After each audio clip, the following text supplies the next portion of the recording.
Hi everyone! In this video I want to show you different molds and other crafting tools that you could use to create 3D objects. So I'll talk you through the different tools first, and as I go along I will tell you what materials you can use on all of these tools. So I'm going to start off with these can be quite inexpensive silicone molds. They're usually designed for baking or chocolate making, that sort of stuff. These two that I've got here, they're actually quite different weights to them. So I just want to point that out. This one, it's a lot thinner in terms of the material, and it's a lot deeper. So it's not going to be suitable for all materials. For example, if you're using paper clay, this is going to be really difficult because you're going to have to place it down on your surface, press really hard, and there's not a lot of detail, which is what modeling and paper clay are really good at. But if you're going to be using for this, if you're going to be using these molds for something like craft cement, then it's going to work really, really well. Only thing I wanted to point out about these two particular ones is that they are kind of Lego and Star Wars inspired. So obviously be very careful in terms of copyright issues. I just use this for things for myself and something I gifted to a friend. You will not really be able to make any profit on these or use this to make things to sell or anything like that. This one is a lot more detailed, and it also feels a lot sturdier. So the material is definitely not as flimsy. You can still, obviously it's still silicone, you can still mold it, but can you hear like that is a lot more robust than this, which is just very, very flimsy. So this I think would be fine with most materials. This other one, not so much. But with something like cement, because it's going to harden quite a bit and it's going to be quite a dense product to be using to begin with, then it works really well. So this is something I did. If I tap it there, you can hear it. This is something I did a while back. I'll post some pictures on my blog. I'll link it down below, thecraftscurator.com. Check that out so you can see some fun uses for pieces like this. So first thing you can use it with is craft cement. I'll put a link to the product, the particular brand that I use, which is absolutely fantastic. You always get really good results, and it's very easy to use. You don't need to be an expert in measuring. It comes with the instructions of the quantities of water and cement you need to mix, and it's really a good option. Just to show you a few other cement things I've used it for, and this takes me to the second type of molds. So you can see one at the back there. It's quite big. It's bigger than an A4 size, and I don't know if any other brands do them. I only know these ones by Stamperia. They're called texture impressions, and you get lots of different beautiful designs. They work with a variety of things. So I've used them, as you saw, for so these I made out of these Stamperia ones. So you can use them with craft cement, you can use them with paper clay, with modeling clay, with texture paste, with cream paste, lots of different paste products from Stamperia. I'll link all of these things in the article in my blog, so be sure to check that out. So we've got two types already. These inexpensive silicone molds, those Stamperia texture impressions. The other type of mold that you could use, they're also silicone, but they're definitely a different type. They are a lot heavier, all of them. They come in a variety of sizes and shapes, so I just want to show you.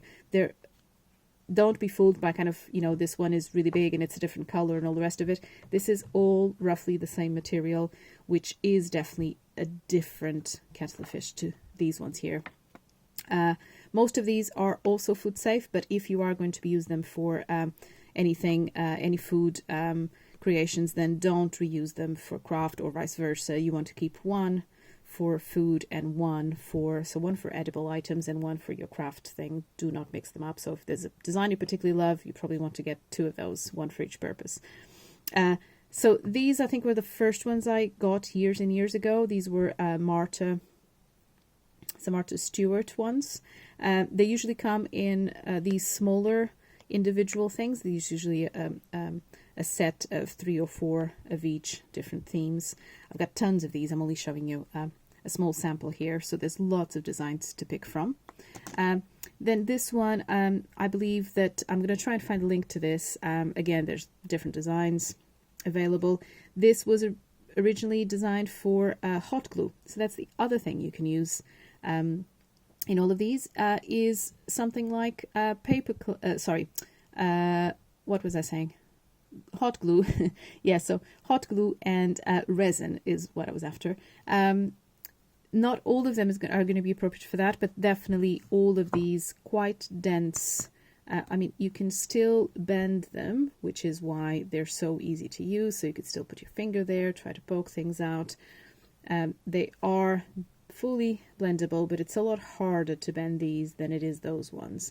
And that is what is going to allow you to use things like hot glue and resin and things like that much better in these than in something flimsy like that.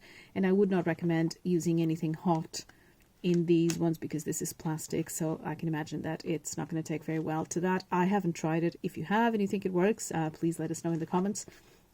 I don't think I'm going to be trying that because I don't want to damage them. I like those too much. So yeah, you saw the Martha Stewart small ones, and there's these ones for hot glue, and then you get this range. I mean, there's so many of them. I've only got a few. They're all so gorgeous. All of these, they're so heavy, I can't tell you. You know, just feel in a good way. They feel really sturdy, and it's just going to mean that needing something like paper clay or modeling clay, which is the other thing you can use these for, into these is just going to be so much easier to get a really good impression. And some of these are quite deep and quite detailed, so you can get some really nice results out of them. I particularly like this one. If I show you, I've got the packaging here, you can see, get a better idea of the finished products you get. And this, so you can't quite see it from this, but if I show you the actual mold, you can see this one's just gorgeous. You see the size. If I put my hand here, can you see the size of this rose? And then you get 2 smaller ones. They're not that small really, they're really substantial and just beautiful. All of these, it's just a preference of design, but they all feel of a very similar material. They're gonna last you a lifetime unless you purposely go there with a knife and try to cut them up. There's not a lot wrong you can do to these that they're not going to withstand. So that is the where is it, 1, 2, 3, so third type of molds. Whilst I'm still talking about silicone molds, this is a different type, just a different brand. Again, the same sort of weight of silicone. These are originally also food safe, but again, don't mix and match.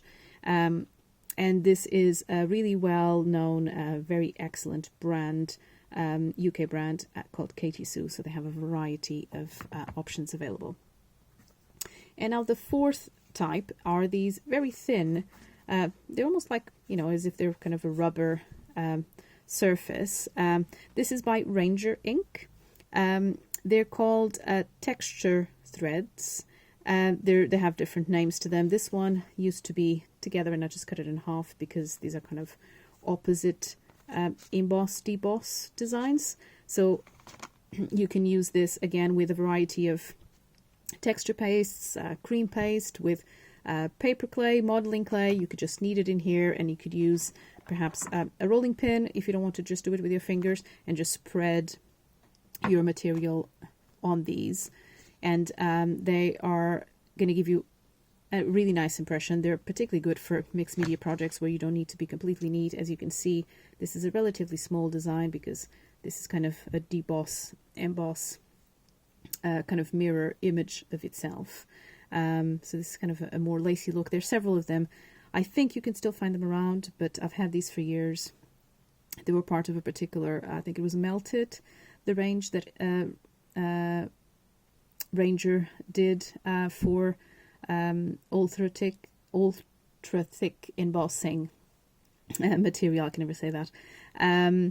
So that's the other material you can use all of these silicone things with, is if you have UTE or any other sort of embossing material where you melt it with a heat gun or in, you know, a heat pan.